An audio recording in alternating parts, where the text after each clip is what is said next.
Handed down through generations, the practice of domesticating pigeons stretches across borders from the banks of the Nile across North Africa and beyond, with people not only training birds for competitions, but also serving them up as a dining delicacy.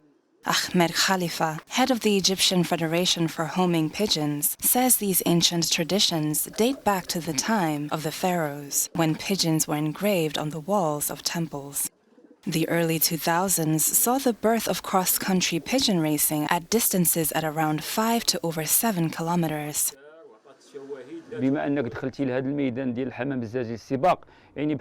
From the moment you decide to take up breeding racing pigeons, you need to know that it is like having an athlete who needs to train.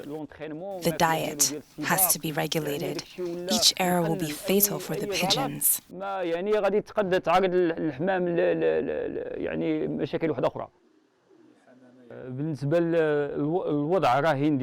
Today, all towns in Morocco are interested in raising racing pigeons.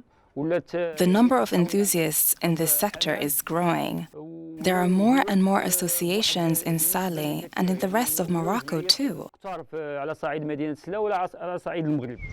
Egypt sees daily ad hoc fairs competitions, which can net prizes of up to $160,000.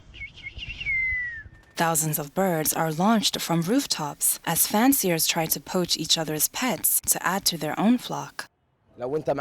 If you bought pigeons for £1 million and I only for 5,000, I can release a cheap pigeon completely under control, unlike someone who releases an expensive one without knowing how to control their flight. Although the onset of the COVID-19 pandemic saw an imposed temporary pause in competitions in Morocco, neither the global health crisis nor regional instability in North Africa have dampened the enthusiasm for keeping the birds, and popular pigeon races still draw crowds.